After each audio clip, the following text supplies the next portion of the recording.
Right, this week I'm joined by Flux Fantasies, Chris and Ella. Hello, guys. Hey, Hello. So, Chris reached out to me, and so glad that he did. Flux Destiny was a web series, or what? You tell me about that first. so it began actually as a webcomic series that evolved into a pilot book that I wrote, and that ended up being an audio book that was voiced by Todd Haberkorn, who's a prolific anime voice actor.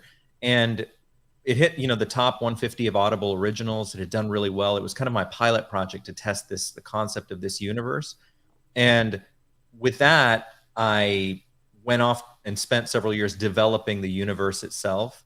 And now, after all that development, um, I've built the next books are coming out based on the series, and a new webcomic series has come out. So it's kind of it's a narrative universe that takes different forms. Yeah, it looks really good. I mean, I've got so much to dig into. I'm an hour into that audiobook you allowed me, and yeah, that the voice actor guy who I saw was in Dragon Ball Z and other so many other things. But yeah, the guy can do so much with his voice. And his range is Yeah. amazing. Todd Mm. is so talented, and so I was so fortunate that he came on to do that with me. We had met when I was at Funimation, and Yeah. having him come and perform that book was just how you can do teenagers in 1 minute and then do an old lady in the next second. He just can do the whole range. It seems like you're very overactive mind sort of a guy, and trying to capture it all is kind of Ella's job. Yeah. you know. So yeah, Flux Fantasy. Describe to me the basis of that. So Flux Fantasy is it offers an immersive RPG experience set in this Flux Destiny universe. And so at the heart of it is this magic system that we call Karmastry that is featured as the core feature of the Flux Destiny universe. And Karmastry allows players in Flux Fantasy to bend the rules of the universe, and achieve all sorts of incredible feats by doing so. But it's this remarkable power is controlled by something that the universe has against people who try to screw with natural consequence, called payback, and it's a literal payback. And that payback, it can come in many forms, anything from you know little malfunctions all the way up to big what we call payback entities or phantoms that can come out and attack you. So you have to use your power in such a way that you're careful for that. And so the people who can perform karmistry are called escape artists in this world. And escape artists get their name because of their ability to avoid payback, to perform karmistry and avoid payback in the process. Um, the other types of characters you can play within Flux Fantasy, we have other people who use karmistry in different ways. We have ink fighters who use what we call sigils, which are these tattoos that can basically, it's almost like push button karmistry, where the tattoos can come to life and become weapons or augment your body. There are clock bots, which are robots powered by karmistry. And then we have special agents who are members of the government who help police the use of karmistry in the country of Fortuna, where this takes place. So that's the premise. Fortuna is a country that kind of represents 1990s, an alternate world United States in the 1990s. So it's kind of we built it in a really we wanted the magic itself of karmistry to really stand out. So to do so, we wanted to create a really relatable world, and so we chose a particular period in time and created this country Fortuna, which is based on the U.S. Well, I Yeah. was sold on the '90s immediately. Sorry, Ella, did I cut you off? No, you're fine. I was just going to add that we quickly realized, as Chris was building Flux Destiny, that the world was too big for us. It was too big for just the two of us. And we knew that we wanted to do something that was going to bring more people in and have them create stories in it, because it was, you know, the United States is so big, you know, and then on top of that, a whole world, you know, and so we just knew that it was too big for us to create just by ourselves. So we were like, well, why don't we make a game where everybody can play, you know? And so that was always kind of the foundation of Flux Destiny. Is once we had discovered that there was this whole group of people and there was more people and these factions and these you know enemies, we were like, well, it can't just be between the two of us. We'll never fill out this world with everybody that we want. And so we wanted more stories in it, and so we were like, we've got to do something. And so that's a little bit of why, you know, Flux Fantasy sort of came from, why it was so important that we build it alongside Flux Destiny from the very start. Yeah. So the universe is made up, called the Great Machine, made up of gears of destiny. These are the parts that turn like yin and yang, and karma being whatever good thing happens, a bad thing is also happening. It's that payback, as you say. You have your characters who harness Karmastry in different ways. So, from Ella, from a mechanics point of view, I suppose you had a clear avenue of, okay, if you do more and more of this, you get more and more bad things. And how hard was it to put it into a mechanical sense? It was extremely easy. That particular element, there were lots of elements that were very difficult to make. You know, our power system was really unique and took a lot of time. We knew that the dynamic between Payback and our Karmastry system was going to be unique. They had to be hand in hand. There was no way that, you know, you could just be all powerful, you know what I mean, and always Yeah. have Karmastry at the tips of your fingers. And so we knew that Payback was going to be a part of that, and that they would always be, one goes up while the other one goes down. So we knew immediately that it had to be a sliding scale, that as you use your karma up, as your karma pool lowers, your payback goes up. And once you reach a certain threshold, that payback's going to start to manifest into, you know, malfunctions or phantoms, or your enemies get stronger, whatever it is, whatever the universe has decided as your punishment, you know, for using your powers. We knew pretty much immediately that we were going to be doing it on a sliding scale. And that was it. We got that part done first, and we checked that off, because it was honestly the most simple of our ideas was that. Can I add? I'm going to add to that real quick to say that she says it was easy, but that's just because of her talent. She was able to take this. When we were doing this, one of the challenges that you face when you try to take a universe like this and create a RPG from it is to try to make it, as we wanted it to be, as canon as possible, so that when you are playing something that has a magic system, it has to have certain mechanics that work in a story, because you can write around that, right? They're not like actual, like physical, you know, numeric mechanics that have to work within the story, but to have it be playable is another thing. So, you know, taking Karmastry and the concept of Flux Destinies and all these things that we do within the Flux Destiny universe and turn it into an RPG was one of the, because we also didn't want it to be cumbersome. We wanted it to be something that, you know, was clean and you could just go in and do it.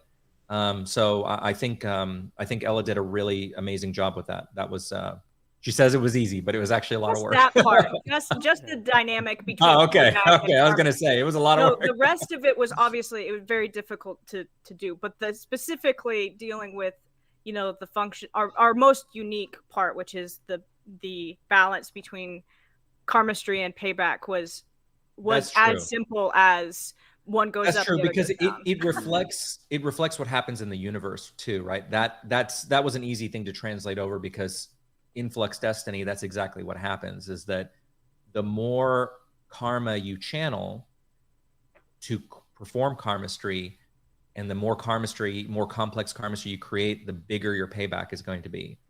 And so when you talked about earlier, when you were asking about the Great Machine, all this was very important for me, because it's this thematic. I wanted to show that we are all, you know, that decisions and people and events are all connected in some way, right? And so that's why we built the world the way we did. I mean, it's quantum mechanics put to a different absolutely, isn't it? Which I do love. So my players, being teenagers and liking combat, would probably I'd put a bully in front of them. Let's say they're level 1 characters, and they would max out whatever karma that gave them to crush the bully. How would that work? What's the limitations? How would that not ruin the game? Yeah, so it depends on how much they want to do. So right at the beginning, if you're a level 1 and you're just crushing a level 1 player, the powers, you can only do so much, right? Powers cost a certain amount of karma to be able to use. And at the beginning, it doesn't cost that much. So, okay, I have an extra strong punch that I use Karmastry for, and it costs 5 karma. Well, things really start to get kind of wild with payback when you get to a certain threshold. So, your payback starts to occur, and then you take a break, and then, it goes back down. Well, and then say you face an even bigger bully. Well, you start to max out your karma a little bit more. Oh, I leveled up a little bit, and now my karma punch costs 10. Well, now I do that a couple of times, and suddenly I'm at 50, points of payback, and then things start to go wrong. Then things start to come out, and at first it's pretty simple. It's just one extra enemy comes to life. You take some health damage. But then when you start getting more and more powerful, that's when things start to become more and more dangerous. And especially if other people start to do things as well, then all of that karma comes in and sort of starts to kick your butt back because you've reached a certain threshold. But there's limits to it at first. We don't want somebody going in at level 1 and being like, I'm going to use this power that I was really excited about making, and then they just get swamped with payback. It's not like that. You have to kind of earn your payback as it goes, and there's lots of ways around it too. You can have items that help you cool down, you can take breaks. It's more about trying to be strategic. And so if you have players that run in and use up all their karma, they're going to quickly learn that now I don't have any power. Even if payback doesn't come back immediately, they'll still be out of karma. So there's sort of other ways that payback, takes a punch at somebody without just manifesting as a creature. That was when you deal with one of the things that took me a long time when I was developing Karmastry itself was like, you have this reality bending power, right? That lets you basically, it's almost Matrix like, where you can go in and, change the programming of the universe to do pretty much almost anything. We have certain rules that you've probably run into in the core rule book that are very specific that you can and can't do. But when I was creating this, I was like, you have to create something that won't be so overpowered that it becomes everyone is OP'd, and then stories make no sense and you break the illusion. And so the creation of payback and the way it works was very, very important, because it's like you can't just go and be Superman and start using all your powers up front to solve a problem right away. You have to use it incrementally and carefully. And the more skill you have as an escape artist or an ink fighter, et cetera, in the way the game is designed, you level up, and then you are able to manage payback much more effectively and use more and more your power. So by its design, even if you tried to use all your karma right away, you'd be essentially killed by your payback, right? So that was intentional. You can't totally avoid it through relaxing and cooldowns. Does that quash payback completely? Could they ride that system of I'm in trouble, oh no, I'm not, I'm in trouble, no, I'm not? Yeah, it's definitely more of a roller coaster. The game is meant to make you think more strategically. Everything in the game has a consequence. If I take some time to regain my health, well, then I lose a turn, right? So there's always these choices. Even something like leveling up has a choice, right? I can get more health, or I could get more defense. You can never get all of it. You can never have it all. And so that with payback, there are certainly ways to negate it all the way back down to 0, certainly, but it takes a lot of time. You might have to go away for a while. You might have to lose your whole combat turn, right? You might have to use all of your items up. So it never comes at 0 cost. It's never just like nothing. Like you might have to battle. Yeah, there's never a short rest. It's normally some kind of battle or something really tough that you have to get through to get back to 0, and even then it's really difficult to get all the way back, so there's always that threat sort of looming. I like it. So what were the specific influences? Because what went through my mind as I looked, first cyberpunk, because of the cyber psychosis where they get so much that they freak out. The payback getting so much. Pokemon, because it's anime. Big Hero 6, I realised it reminded me of, Hmm. if you're familiar with that. Oh, absolutely, definitely familiar with that. Yeah, and obviously D&D vibes. So what was the inspirations, if any? So I guess we could look at it from both the universe and then the RPG side. Obviously from the universe side of building it, there was a lot of inspiration from many different works that I absolutely love. I tried to bring together some really, unique things from different universes. I love My Hero Academia, and that the idea of having heroes and people that you are really their own identities and special identities. I love really unique magic systems like that of Avatar: The Last Airbender with bending, Full Metal Alchemist with alchemy.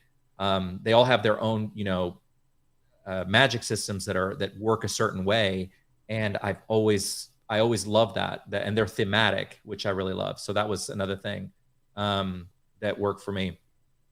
Um, I think anime storytelling in general, just that it's a little different than Western style storytelling. I mean, it's on a spectrum of different things, but um, there's certain you know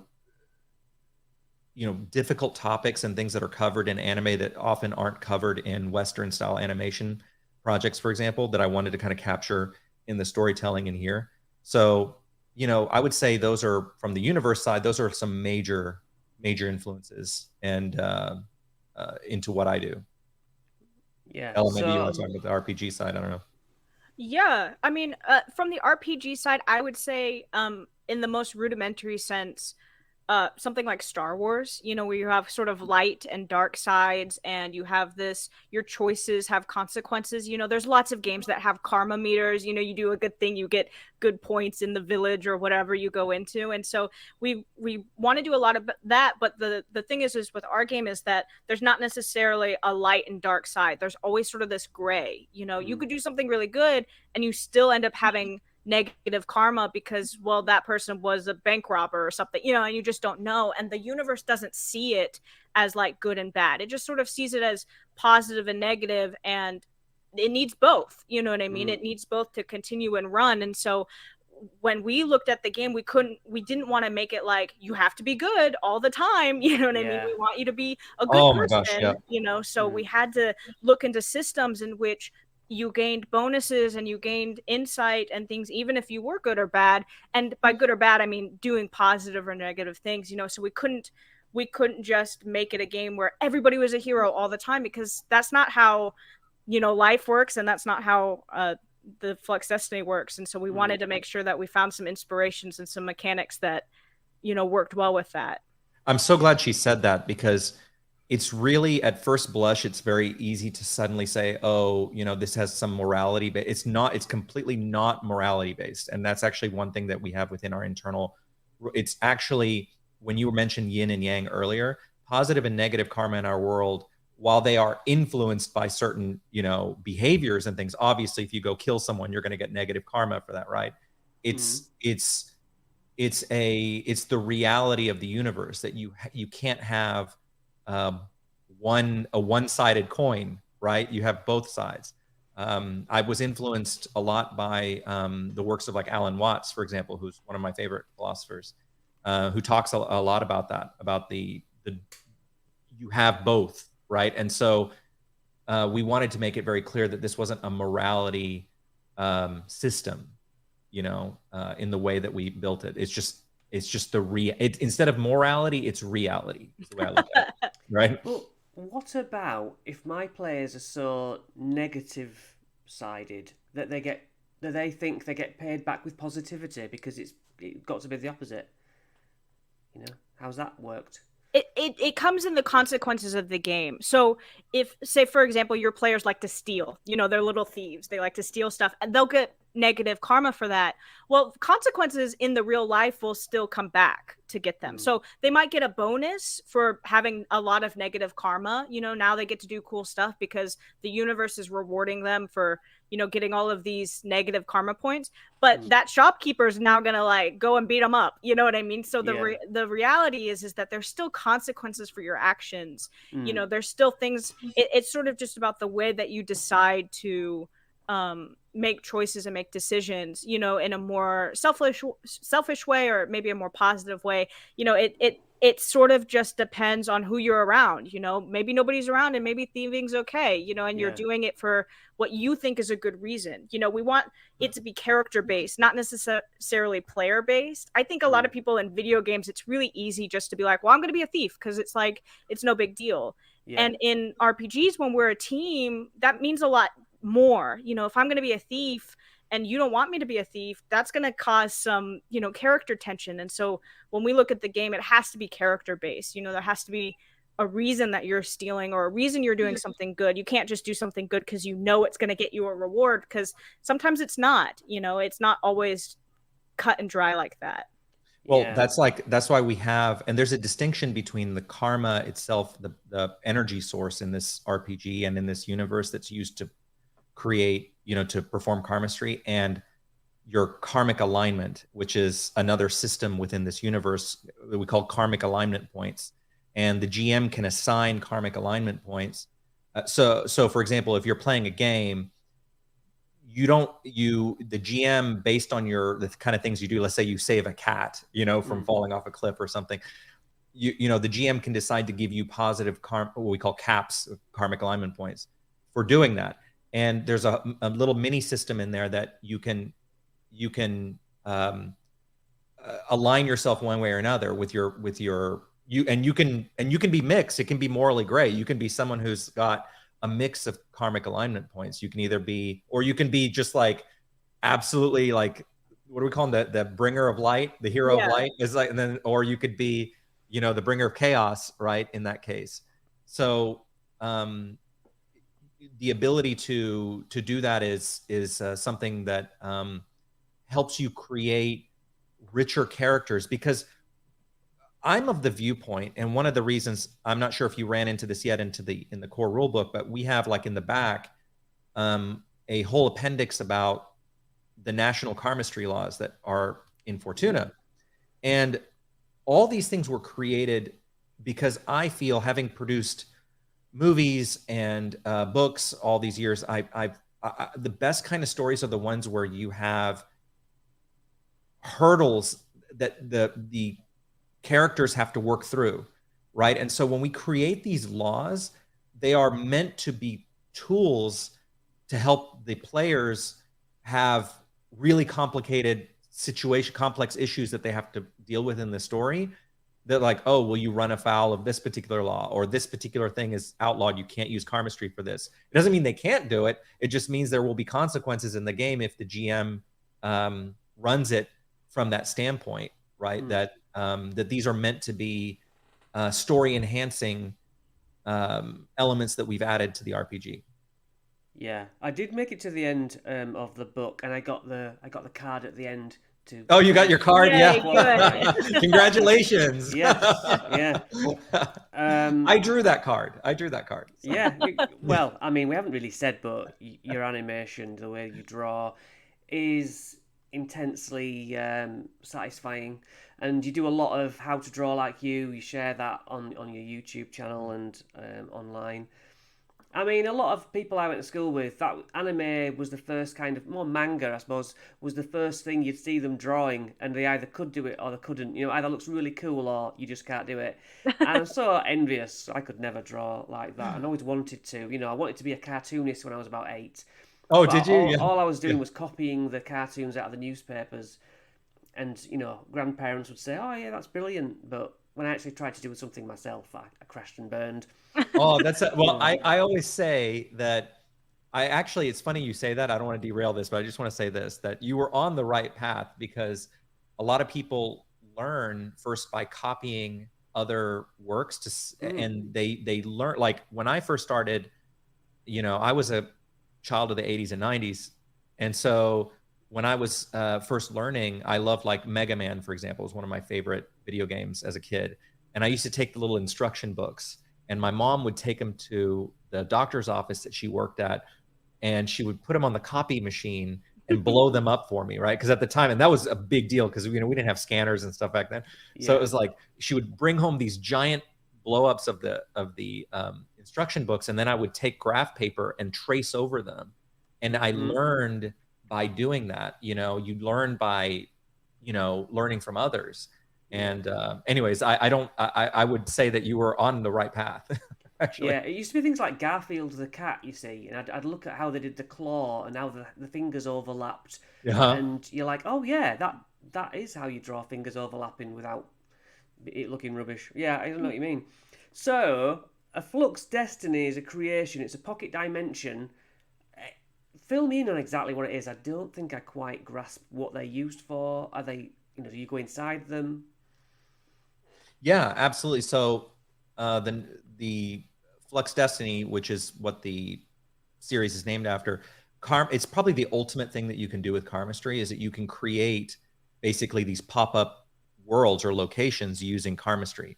And you can't just do it anywhere. You can't just do it in the real world. Like if I was in the game and I decided I was going to create a Flux Destiny of a field, right? Like a grassy field in the middle of a busy street. The Great Machine is very triggered by Flux Destinies, especially. So if you were to do that, it would be erased very quickly, and you would get very serious payback for doing that. So escape artists found a way to use these things called canvases and fishbowls. And so canvases let you build, like if I laid out a canvas, you could create a building using a Flux Destiny. So there are neighborhoods and buildings and all sorts of areas within the country they're not real. They're made from Karmastry. You're walking into a projection, basically, right? And fish bowls are the small they're called fish bowls. They're not like actually like they don't necessarily have to be a fishbowl shape, but they're kind of just called as a cute name for them, where you can they're like chemistry sets. You can kind of create your own little Flux Destinies in these little containers. And so that's what Flux Destinies are. And so Fortuna is very famous in this universe for having been the birthplace of Flux Destinies in this universe. And the capital of Fortuna, Andromeda, for example, is like a patchwork quilt of, imagine you're walking down the street, it's your regular street, and suddenly you walk into a completely different, zone that's like a completely different universe. And then you walk a mile down the road and you're back in the real world again. And all that is possible through Karmastry and the creation of Flux Destinies.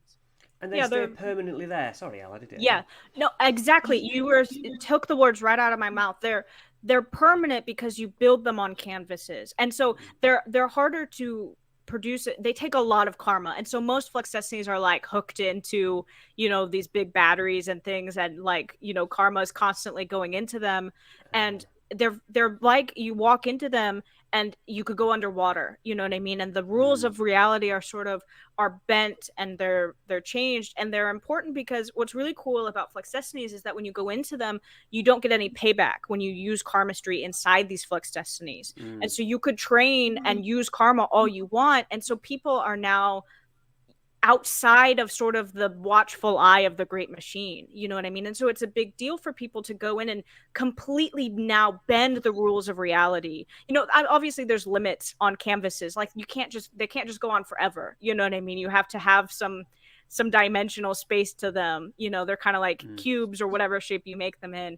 But you can go into them and sort of unleash this power that you've kind of been holding back because the Great Machine is always watching you, and you have these bigger abilities. And so a lot of people use them for homes or signage on their shop or whatever, because they're so much more powerful than just one person could ever be Karmastry wise, and they bend the rules more permanently. Well, and also something that's really important about that is that an important distinction is that because Flux Destiny, the reason why the Great Machine doesn't really pay attention to Flux Destinies on canvases is it kind of creates a layer right between the real world and the great machine. And so when you create something on a canvas, the drawback is that you have to constantly, like Ella was saying, fill it with karma to keep it going, because it's not connected to the rotation of the great machine, that powers reality, right? And so so Fortuna is in this universe, in this kind of alternate Earth timeline, everything is pretty much powered with karma as opposed to electricity. And so there are karma energy crises that happen in this universe because it's being used. When you have these giant Flux Destinies, have whole city blocks created with this takes a lot of karma to keep those things going. So it's, once again, the kind of give and take that we were talking about earlier was that, you can create amazing things on a canvas, but you got to have it plugged in and it's got to keep putting karma in there, because if you don't, the Flux Destiny within the canvas will collapse, and if you're in it, you will die. So it's not a a walk in the park if you run out of karma for your Flux Destiny. Are there any factions who do that as an act of terror, almost? There actually there actually are, and it's so funny you said that, because the next book that is coming out features them prominently in the next book. So yes, and they're called the Agents of Karma, and they actually appear in the next book. Awesome. Yeah, I'm trying to get an idea of what you put against the players in the game. Obviously, they have great fun with the magic aspect, and the phantoms that come from Payback, I get that. But what would you say are the main, or are there any story arcs from Flux Destiny that play into this roleplay part? So one of the big ones is that you're constantly having to work against the government of Fortuna, which is it has an arm which is kind of like our FBI in this world, called the National Karmastry Authority, and it has a very it's always looking for karmic crimes that are being committed, and it's very wary of people who are rogue escape artists. And so you can have special agents from the government within your party if you wanted to, or you can have stories against the party, against the agency. There's also, given the timeline, 80s and 90s, there's a lot of corporate greed themes that we deal with a lot in this. So there's all sorts of stories related with that. Ella's written some great one-shots she can tell you about how she's taken this and created all sorts of adversaries based on it. When the next book comes out, there's going to be an update to the whole core rule book that will bring in new affiliations and factions into the story, and that will bring in also the main antagonists from the book series will also be in this as well. So nice. That's what's coming in the next one. So Ella, I don't know if you want to share some of your one shots.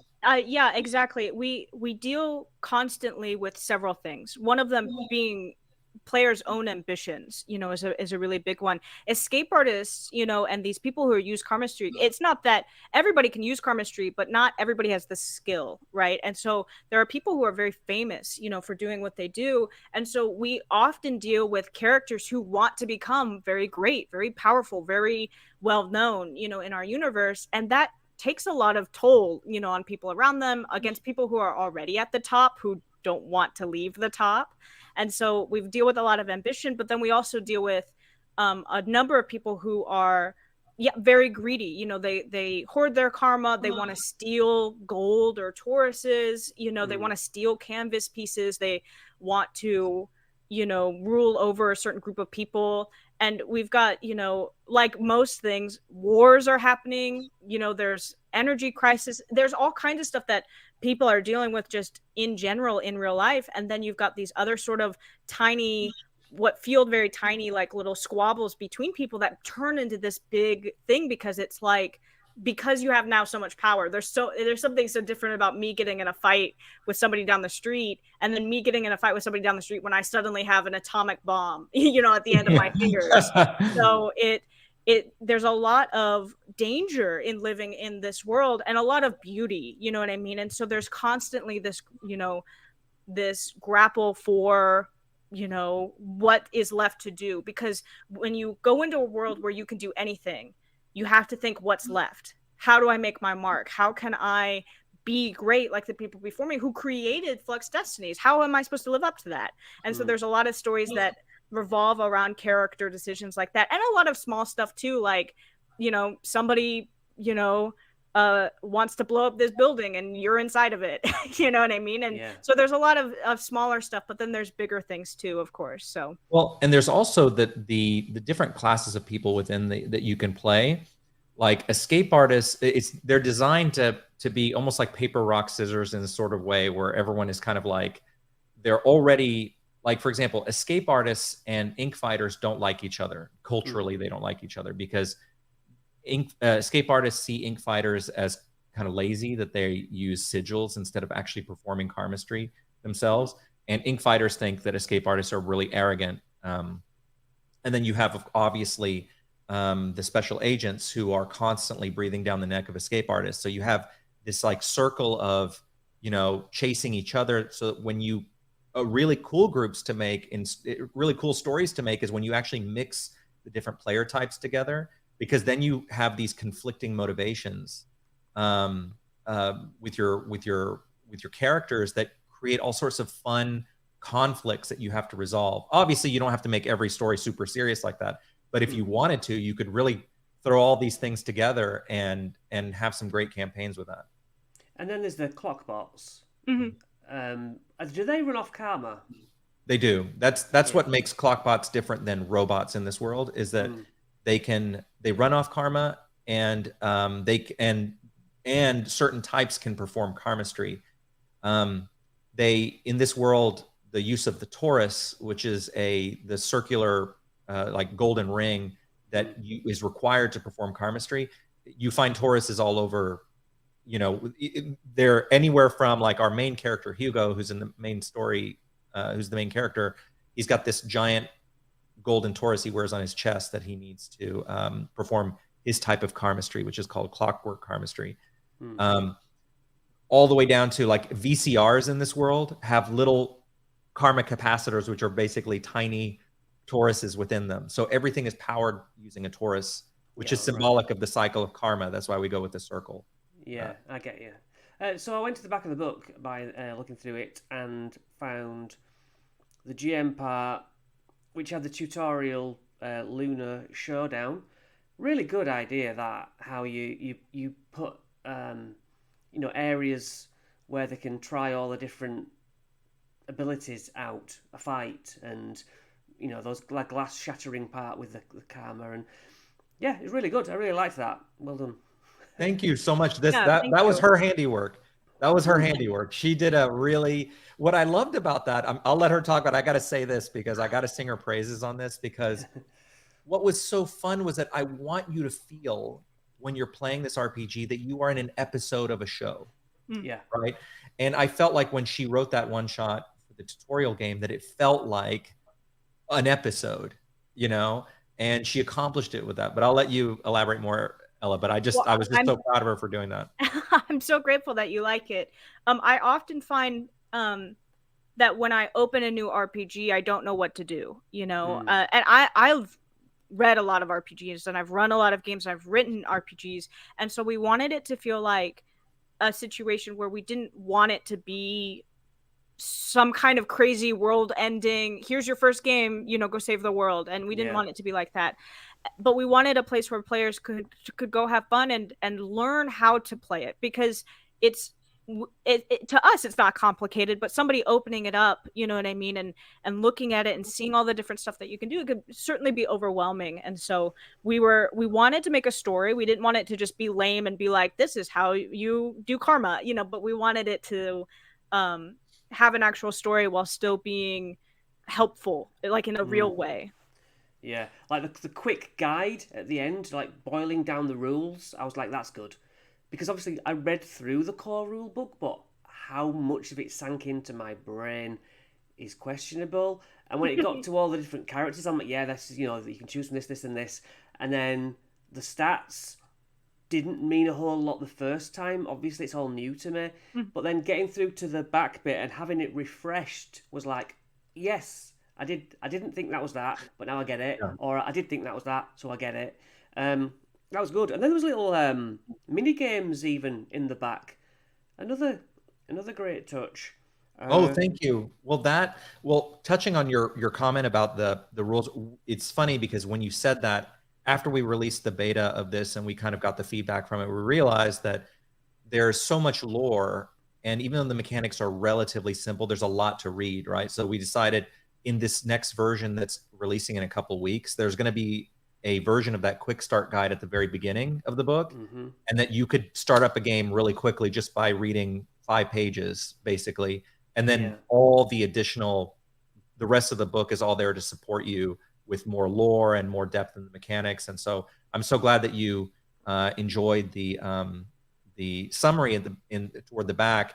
And rest assured, we're addressing that because we realized that was going to be an issue. So we're addressing that in this next one. And the mini games, that's Ella too. Yeah, just great. I mean, you want to know how to play it, and so that gets us round to what is the combat system, Ella? Yeah, so the combat system, it's pretty simple. We tried to take the most important part is that we have these powers, right? We have these powers in which players can make them up, and that was something that was really difficult for us to wrap our heads around. How do you make a power system that anybody can use, that anybody can imagine whatever it is they want to do, but still have it in a way that's playable? And so Mm, we did it in a way where, once you boil it down to when you finally picked your group, your study, who you are, you can go to the back and you can look at your powers and see what damage and range they do, but you're still able to make them up. So if I was an elemental user, I could use fireball and I can describe it and figure out how, what it looks like and that kind of stuff. And then maybe somebody else who's also elemental, they want to do a water, cannon or something. It could be completely mm, different, right? So we wanted to do that first of all. And then combat, we wanted it to involve the GM more. We found that with some of the games that we play, that sometimes the GM, plays as enemies and can role play and all that kind of stuff, but often feels a little bit just like they're rolling for numbers, not necessarily like they're involved in anything particular. So what we do is everything is against something in this game, whether it's against the great machine, which the GM often plays, or against each other. Combat works like that. So it's on a D20 system. We found that that's the most common system. We wanted it to invite new players in, but still be familiar to people mm. who have played mostly Dungeons and Dragons and other, GURP games and stuff like that. And so, you roll to hit, but you're rolling against the GM. You're rolling against the enemy player. And so it's sort of like whoever is higher, wins, either defends or attacks. And then you have a series of things that you can do. You can move, you can defend, you can attack with one of your like 3 attacks. You got kind of different levels of attacking. And so that's pretty much it. You roll and then you look down at your powers and you say, okay, it does 5 damage. So that's what that's what I do. The fun part is the explaining. Okay, so Mm. my basic attack is a fireball. So how does that look? Instead of being like, okay, so I rolled a 1d4 plus 3 minus this because I have this power or whatever. And so we just wanted to Yeah. keep the math really simple, but allow the creativity to come out. So I hope that answers your question about how combat works. Yeah, well, I was really a fan of the fact that the DM rules. It's not like you have to hit 15 player. Right. It's like no, we don't know. It's the beauty of the randomness of dice. Yeah. So if somebody casts water and somebody casts fire, are there elemental benefits to that? Well, water and fire don't mix, or is it just like magic? It kind of it depends on what you're doing. There's a lot of enemies that have weaknesses, to certain things. So one might Yeah. have a weakness to fire, one might have a weakness to water, one Mm. might have a weakness to all elemental pieces, but maybe I'm a tech guy, maybe I'm a clock bot and I don't do elemental stuff. And so there's all different kinds of ways that, as you level up, that's sort of the beauty of it, is that you get more and more little tiny skills. Like, okay, maybe I get more, advantage towards fire users, or maybe I'll get more advantage towards this. But at the beginning, it's sort of you know, we're the same going into it. Maybe we might be the same character, but then at the end of the day, we become completely different characters, you know, because we've leveled up differently. We've gone down different paths. You've chosen a negative path. I've chosen a positive one, you know, so now we have different bonuses. We have different skills. We think of it kind of like a potato head. You know what I mean? You can put different pieces on, but the base is the same. You know what I mean? And so when you're creating your character, it's not as difficult. Yeah. And you know, one of my particular favorite things that we had come up with in this too was when you hit payback, when you have to then go into this kind of, you have to break away and deal with it. You know, it has its own, payback has its own system to deal with payback if you happen to hit payback.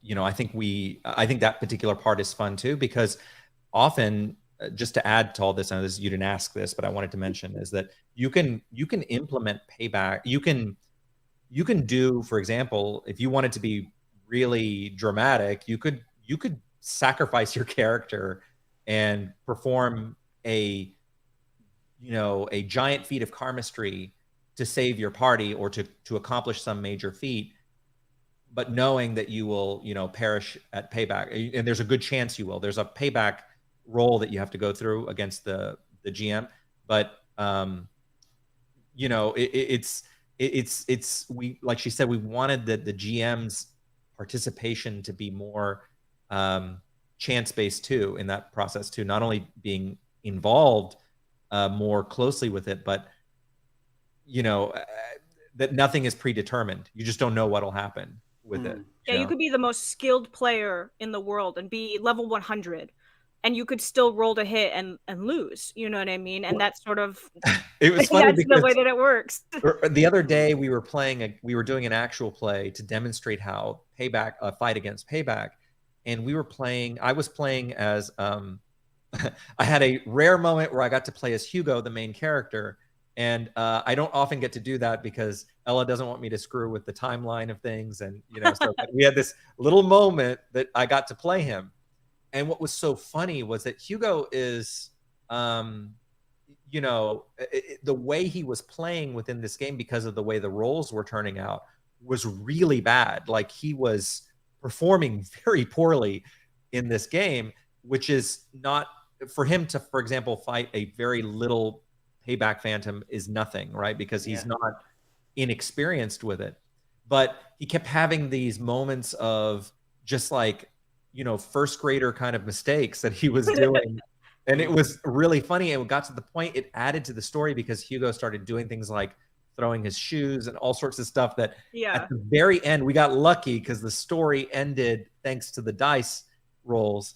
It ended in this really dramatic thing where Hugo's payback meter was about to tip over because of all the Karmastry he'd been performing trying to stop these major payback phantoms.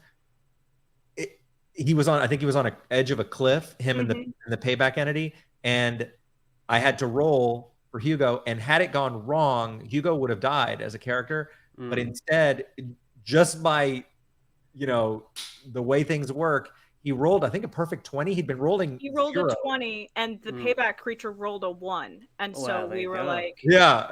And he fell off. You know, the payback creature fell off the cliff, and Hugo survived. But it was almost like none of that was planned. I mean, it was really fun. We had a good time with that. Yeah. So is there a way to resolve conflict outside of combat with these phantoms, etc.? Outside of combat, certainly. I mean, it depends on where you are. So if you're in the middle of a fight with a bunch of ink fighter goons, you know what I mean, and you use too much karma and your payback phantom comes up, there's not a good chance that you're going to be able to run away from it because you're in the middle of this fight. You need to get through this door, right? And so it sort of depends on where you are. If you're in the middle of combat, you're probably just going to have to add it to the end of the rotation and keep going because you're in the middle of something. You know, you can't always just like turn your full attention to it. You know what I mean?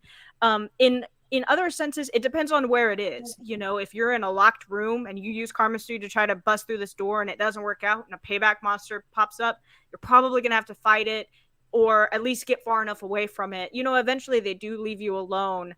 And that's sort of up to the GM to decide. You know, if I go as a player, I don't want to fight this, I'm going to run away. Payback is the only thing really in this game that's not like alive, you can pretty much persuade anything else to try and leave you alone or be creative about it. And that's the beauty of Payback, is that you can try to be as creative as you want to be to get away from it, but sometimes you really do just have to face it. Can you infuse your words of persuasion with karma? Yeah. Yeah.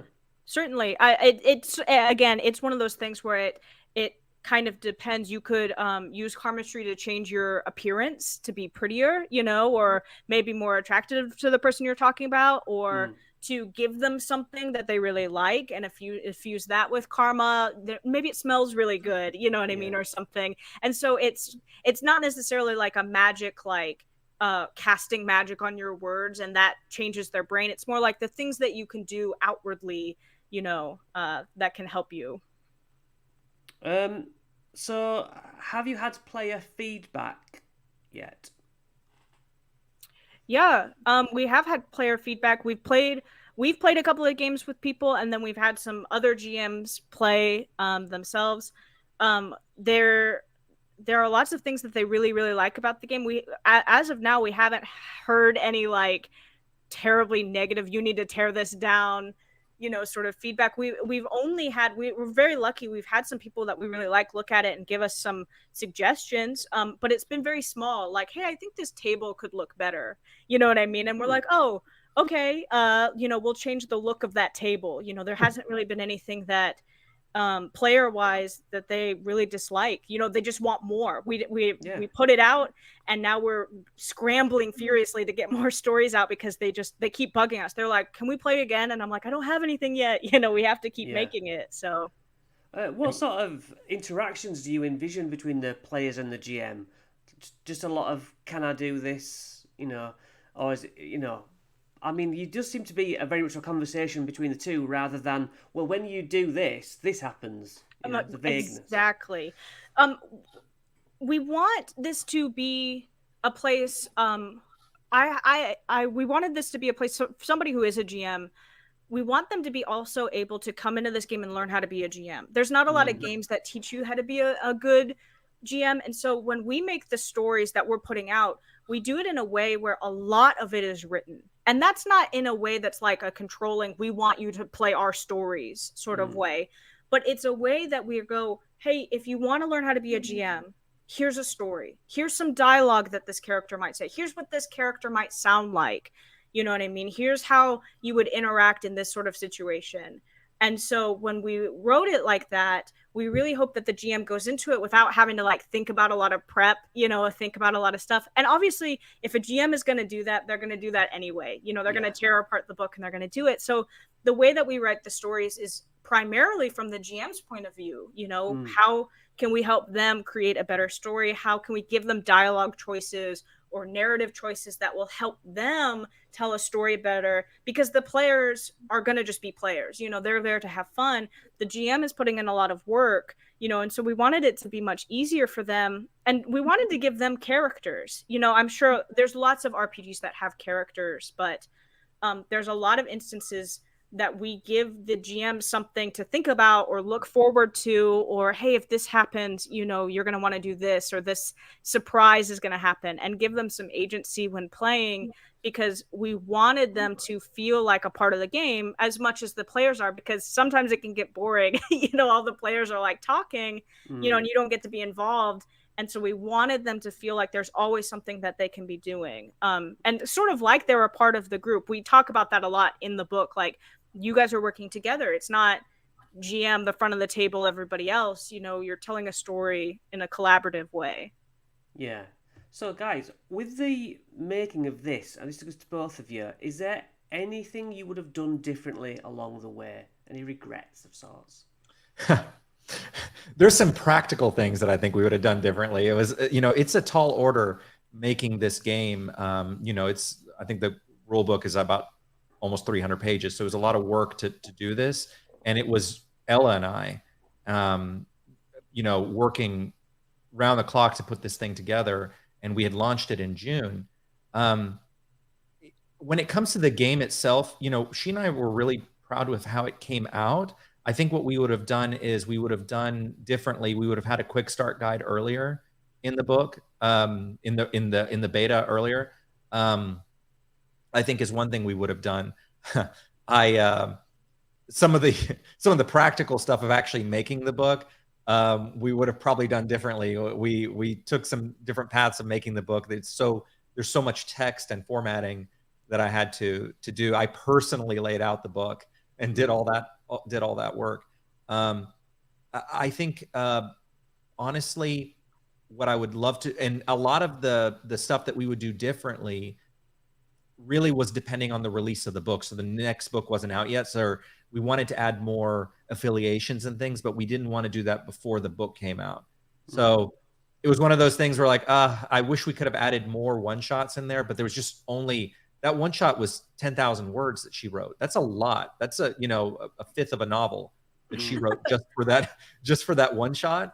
Yeah. And so I think that would be it. We were really open, like she said, we had a full beta period where we play tested it with people within the community. We had people who absolutely knew nothing about Flux Destiny, who we were just thrilled, came into this universe, loved the universe, and loved the straightforwardness of the mechanics of the world. We had some people that I was shocked. I told Ella, I was like, I can't, we both mutually agreed on this, but just, professional GMs coming into this and going, I really like this, and this is fun, and they had great feedback. Like, for example, one of the things that we got, some great feedback we got was, well, we need more examples of how this Karmastry can be used, or the effects of payback, things like that. And we realized, what, there should be more examples for people who are just coming into this universe and aren't familiar with it, to help educate them more. So I think more examples we probably would have put in the first version, but that's the whole point of this beta, right? Is to get all this feedback and to make it for this next one. Ella? Yeah, I would say that from my point of view, I've written a lot of games, I've done a lot of stuff, but this is like the first real time that an RPG of mine is going out into the world. And so for me, a big regret that I have is that I was really skittish about it. Like Chris would be like, hey, let's do this launch today. I'd be like, no, it's not ready. It's not ready. You know what I mean? And I would hold it back because I was very sort of squeamish about it going out there. And so when it went out there and people were like, no, this is genuinely, we really like this part, or we really like this part, or, hey, here's a little bit of feedback here. It was so much of a relief to me, that people enjoyed it. And so I would definitely go back and I'd look at Ella, from the past, and I'd be like, don't be so afraid. You know what I mean? And I think that's something that a lot of game designers, their first really big jump into the world, I'm sure it's very difficult, you know what I mean? And now looking back, though, I feel very silly, but you know what? I don't blame her. I don't blame her because I'm way older than Ella, and I've been through this many times before. I've had my work out in the universe since I was in my early 20s. I had stuff on the internet, so I was already used to putting stuff out there, and so I took it for granted that I already was very familiar with, just do it. Let's just get it out there. There's obviously going to always be people who like and don't like things. That's just the nature of the internet, right? And then you can't make, what's that old saying? You try to make everyone happy, you make no one happy. Yeah. And then as she was developing the mechanics for the game, I was like, it was completely meeting the vision that I was struggling to do in my first pass of it, which was like, I wanted to make do this checklist of things, and she accomplished it. I was like, this is great. This is a lot of fun. And so I don't blame her for being nervous, but I think the feedback we've gotten from it, I told her, I was like, I told you did a good job. Maybe you'll next time you'll listen to me when I tell you. So, what is the future? What do you envision going forwards? What would you love to have done in the next 5 years, let's say? So, several things. One thing that we're about to be launching, we did a test of this a few weeks ago, but now we're actually going to roll this out in a bigger way, is that we want to, going back to when I said earlier about the universe and the RPG being, equal weight, that it's not, one is just a spin-off, is that we started doing game nights, for example, that we officially sponsor. And so you can go, and you've never been in the Flux Destiny universe, or you are in our universe, you can sign up join a game night, all you have to do is have the rule book. You know, it doesn't cost anything to, you don't have to pay anything to be part of it. You just have to, you know, obviously buy the core rule book to do it, or be part of our Patreon, because at certain levels of the Patreon, they get the book for free. Right. So creating that community where we have game nights going on, you know, constantly, that we help sponsor through our system is one of them. Creating a this is another thing that Ella has been really good at. Chris and I were talking about Discord earlier.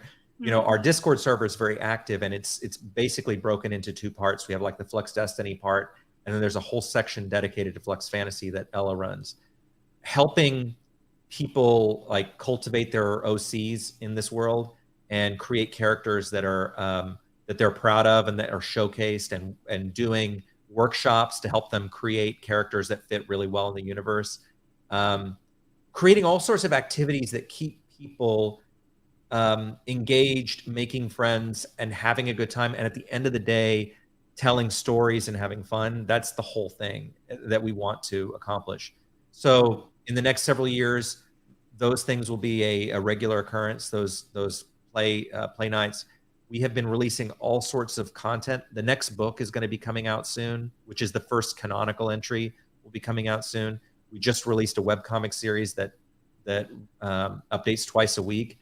We've been writing short stories that are releasing on Patreon as well, and we've been writing them from the like telling different stories in this universe that don't necessarily follow the main characters. They're just like little mini series that are told by like we have one that's the Champions League. It's told about this ink fighter and his son. Is a great story that Ella's been writing on that.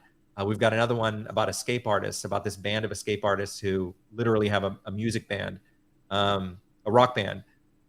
So our focus is that over the next couple of years is that we're going to be putting out really thoughtful, really carefully written content for the storytelling part. We're going to be putting out a marketplace of one-shots that we're going to develop for people who just, you know, if they don't want to write their own game, we're going to provide a whole bunch of canon ones. And longer ones too. Longer ones, yeah.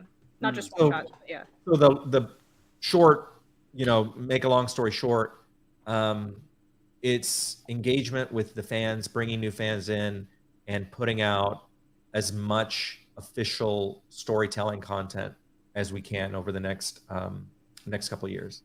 Yeah. So, let's say the next decade of AI, how does that affect both of your roles? Are you worried that AI will be able to just knock out its own TTRPG at the push of a button? Are you worried that, you know, your artistry web series can be done at the push of a button? What's your opinions? You know, I was when I was one of those artists that when AI first broke into the scene and we started seeing, and I was very disgusted with the way that AI was, especially like graphical AI was used, and to just basically spit out stuff. And over time, over the last year, I've come to realize that AI may, you know, AI has its place in the world, but I think that people can discern between something that's like well crafted and something that's a, you know, an output from the machine that's just, you know, a blender of stuff and puts it out. Like, for example, when I look at AI generated art, it is something about it that is so soulless and uncanny. Even when it's done well, like if I see like really good, like what looks like hand-drawn art, there's something not right about it. I don't know what to explain. Like even when it's done well and all the fingers are there and everything looks like it should be right, it's just that human part of it is missing.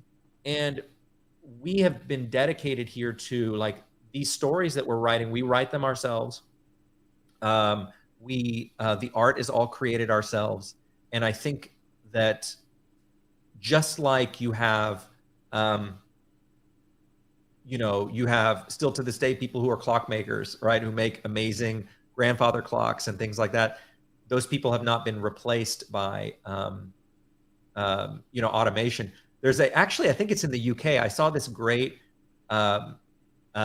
video one time about these globe maker. They make globes in the UK. I forget the name of this company, but they've been doing this for like 100 years or something.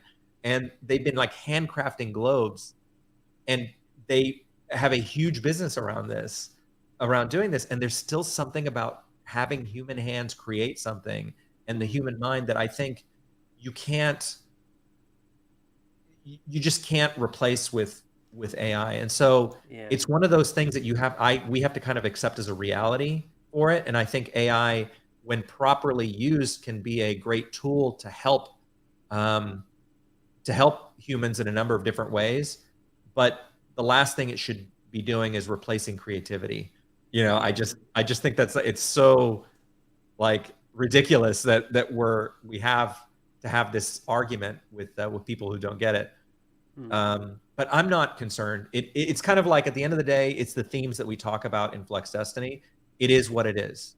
It's there. It's no different than any other technological or natural made threat that appears in our regular life. It's not going to stop us from creating really great stories and putting a lot of passion behind this, and to know that we built this. We sat down with our blood, sweat, and tears. We put and did this out there. And I think our fan base speaks, is a testament to that from what we've been doing. Ella, are you worried about it? No, I really think we look at a lot of stuff when we're looking at RPGs, and we treat it a lot like people who just don't care. We treat AI as something that is like a person who doesn't care. We look at an RPG that's very quickly put together and, just slapped together with a bunch of random stuff and put out there, and we go, well, that's not what we want to be. You know what I mean? We don't want to be something that feels like we're doing it for money. You know what I mean? I think people can tell when you go into something and you're like, this is for money. You know what I mean? And we don't want to be like that. And we would rather starve on the street and put out good stuff that we really enjoy and that fulfills us than do anything that is like, feels like it's us grabbing for money. There's stuff that we have started to do that we step back because we were like, no, this is like us trying to get money. You know what I mean? It's not going to work because it feels like we're desperate. You know what I mean? And so I'm not worried about it. If we end up on the street, we end up on the street, because of AI, and we'll figure out a way to keep. We'll figure out what to do. And I mean, obviously, we're a little indie studio, so obviously we sell merch and prints and Patreon and all sorts and books and things like that. But like she said, at the end of the day, is that the motivation is never trying to hard sell people on it, but rather have them fall in love with the hard work we've done and then make the purchase, as opposed to just trying to shove things in people's face. In the 80s, when I was at school, the calculator watch and the calculator ruler came in, and all the parents were like, kids will never know how to count. Right. Yeah, I remember that. From here on, it's all done for you. And it never worked out like that, did it? No. It didn't. So people will always, you might be able to knock out a novel with AI, and it might be serviceable, but there's something about the human recognizes the human touch, and maybe it is, as you said about those globes, it's the imperfections of the human that make it like a thumbprint, and that's what we gravitate towards.